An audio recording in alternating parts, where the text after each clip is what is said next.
السلام علیکم ورحمۃ اللہ وبرکاتہ۔ ان الحمد للہ الصلاۃ والسلام علی رسولہ الکریم، اما بعد۔ محترم سامعین و سامعات، ابن عباس رضی اللہ عنہ کہتے ہیں کہ عہد نبوی میں ایک مرتبہ سورج گرہن لگا، تو اس وقت میں اللہ کے نبی رسول اللہ صلی اللہ علیہ وسلم مسجد میں آئے، 2 رکعت نماز پڑھے اور پڑھائے۔ اس کے بعد صحابہ اکرام میں سے کسی ایک صحابی نے کہا، یہ چاند گرہن یا سورج گرہن جو لگا ہوا ہے، یہ اللہ کے نبی رسول اللہ صلی اللہ علیہ وسلم کے بیٹے ابراہیم کی وفات کی وجہ سے ہوا ہے۔ اللہ کے نبی صلی اللہ علیہ وسلم نے ان کی اصلاح کرتے ہوئے، عقیدہ توحید کو بتاتے ہوئے کہا کہ لوگوں، یقیناً چاند اور سورج یہ اللہ تعالیٰ کی نشانیوں میں سے ایک نشانی ہے۔ جب اسے گرہن لگ جائے تو تم اللہ کے ذکر کی طرف دوڑے آؤ اور اللہ تعالیٰ سے اپنے گناہوں کی معافی مانگو۔ یہ چاند اور سورج اللہ کی بہت بڑی نشانیاں ہیں۔ اس کے ذریعے سے اللہ تبارک و تعالیٰ دنیا کی مخلوق کو بہت سارا فائدہ پہنچاتا ہے۔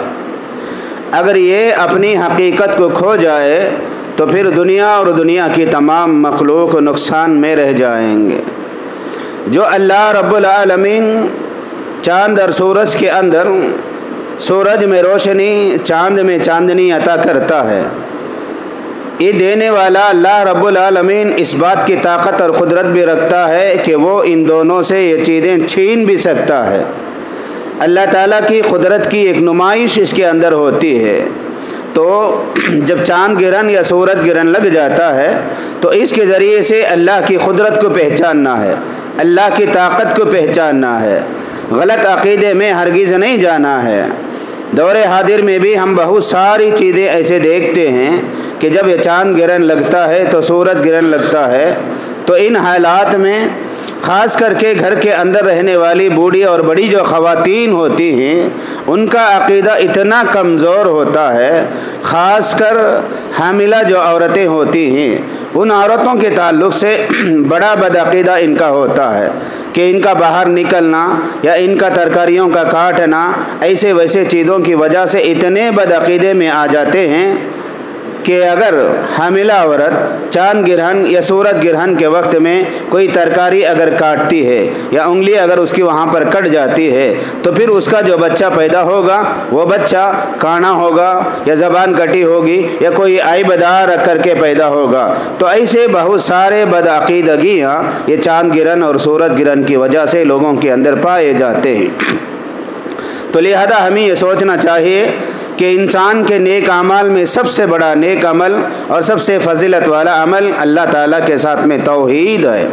ہر حال میں اللہ سے راضی رہنا، اللہ تعالیٰ کی قدرت کو پہچاننا، یہ تمام چیزوں کا اختیار کرنا، یہ توحید کی اہمیت ہے۔ یہی بات کو بتاتے ہوئے اللہ کے نبی صلی اللہ علیہ وسلم نے بتایا، اور اللہ کے نبی کی عادت بھی تھی، جب بجلیاں گرجتی، بارشیں زیادہ ہو جاتے، طوفانی ہوائیں چلتے یا کوئی مشکل یا پریشانی آ جاتی، تو ایسے حالات میں اللہ کے نبی صلی اللہ علیہ وسلم سب سے پہلے اللہ کی طرف رجوع ہو جاتے اور اللہ کے دربار میں کھڑے ہو جاتے،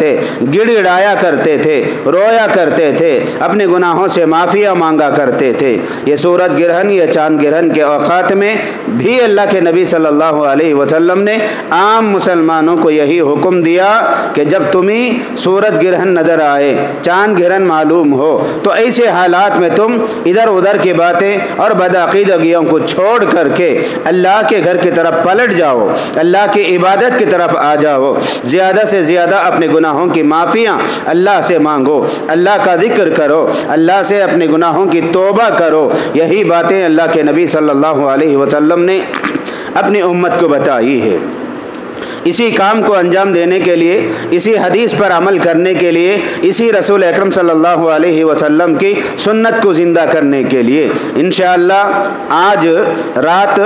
11 بجے ہماری اس مسجد المسلمین میں چاند گرہن کی نماز کا انتظام ہے۔ انشاءاللہ ٹھیک 11 بجے رات کے وقت میں چاند گرہن کی نماز پڑھی جائے گی۔ آپ تمام احباب سے ہماری یہ گزارش ہے کہ آپ بھی اس سنت کو زندہ کرتے ہوئے اس عمل صالح میں، اس نیک عمل میں شریک ہو جائے اور دوسرے لوگوں کو بھی اس کے اندر شریک کرائے۔ اللہ سے دعا ہے اللہ تعالیٰ مجھے اور آپ کو آپ صلی اللہ علیہ وسلم کی سنتوں کو جان کر کے عمل کرنے اور سنتوں کو زندہ کرنے کی اللہ ہم سب کو توفیق عطا فرمائے، آمین۔ اقول قولی هذا استغفر الله لي ولكم ولسائر المسلمين اجمعين سبحانك اللهم وبحمدك اشهد ان لا اله الا انت استغفرك واتوب اليك۔